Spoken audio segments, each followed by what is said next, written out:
ito, para makarelax naman tayo, tinitiyak po ng ating military, Philippine Military, AFP, ng pamunuan nito, Secretary Gibo Chodoro at General Browner, at maging ang tagapagsalita nila na si Colonel Padilla, na wala daw pong hodita o walang anumang pagkilos o galaw ang ating military.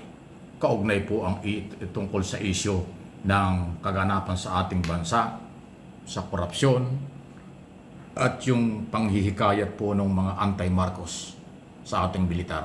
Hindi daw mangyayari ito. Eto, pakinggan natin itong balitang yan. Sa Administrasyong Marcos, sa isang pahayag, sinabi ng Armed Forces of the Philippines na malisyoso yung mga ganitong kumakalat na balita. Wala raw silang kinikilingang anumang panig sa politika o anumang personalidad, at tapat daw sila sa saligang batas, sa Republika at sa sambayan ng Pilipino. Nananatili rin daw silang profesional at disiplinado, at may tumatalima doon sa kanilang chain of command. Ang pangintriga umano sa AFP ay paraan lang para i-diskaril yung nagpapatuloy na kampanya kontra korupsyon ng Administrasyong Marcos. Bago ilabas ang pahayag na yan, nauna nang sinabi o binigyan linaw ng tagapagsalita ng AFP ang alingas-ngas tungkol sa umunoy destabilisasyon. We can say that the Armed Forces of the Philippines remain intact. We are professional. Our loyalties remain to be with the Constitution and the flag and the duly constituted authorities. O yan, malinaw. Naman ni AFP Chief of... Malinaw po yan, ha? Yan ang sinasabi ni Colonel Padilla, opisyal ng tagapagsalita, spokesperson ng Sandatahang Lakas.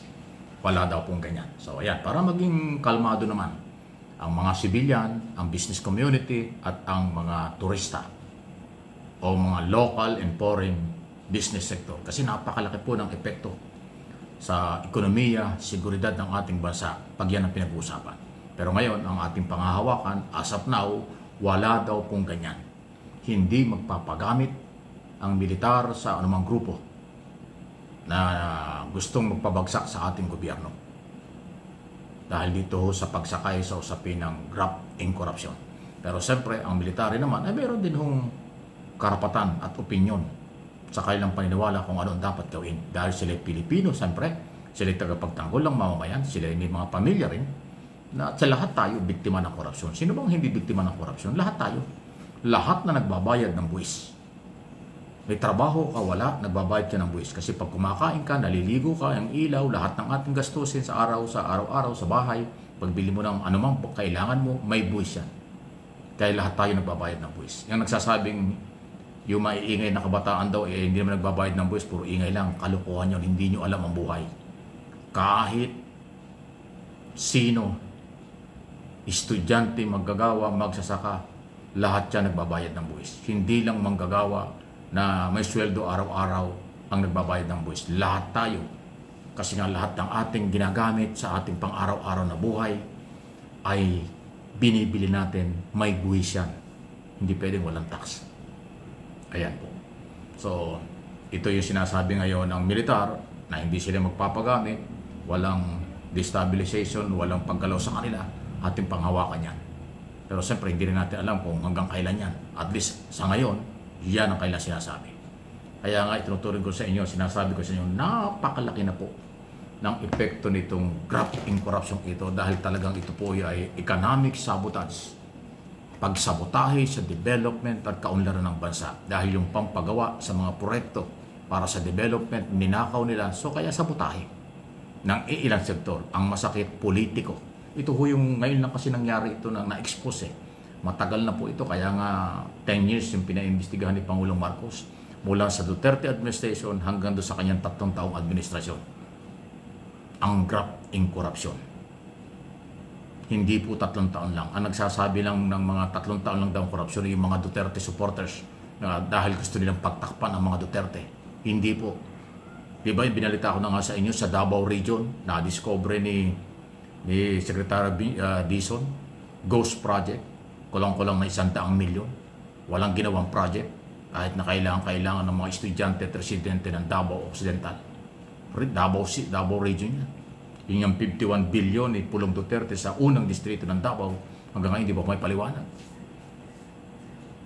yung 50 billion na yan doon lang sa first district. Wala pa yung second at saka third district. 3 distrito ang Davao City.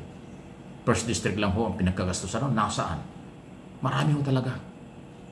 Hindi lang sa Luzon. Luzon, Visayas, Mindanao ang korupsyon mula nung Duterte at itong 3 taon ng Marcos administration. Iyan na yun.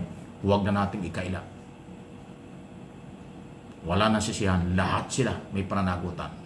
Yung mga tao ni Duterte at mga tao ni Marcos, ng Pangulong Marcos, lahat sila dapat managot na kung sila mayroong kinalaman dito sa korupsyon ito.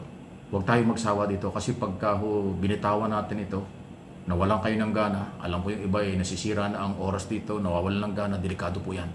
Pag nanahimik tayo, lalo tayong pagnanakawan. Pag nanahimik ang taong bayan, lalong aargabituhin itong mga kawatan na ito. Kawatan na po ito ng demokrasya at ng ating kabuhayan. Itong mga gumagawa nito, senador, congressman, district engineer, at iba pang opisyalis ng gobyerno at yung mga private contractor. Sila po yung kawatan ng pera, ng bayan at kaunlaran, sagabal sa kaunlaran ng mga Pilipino.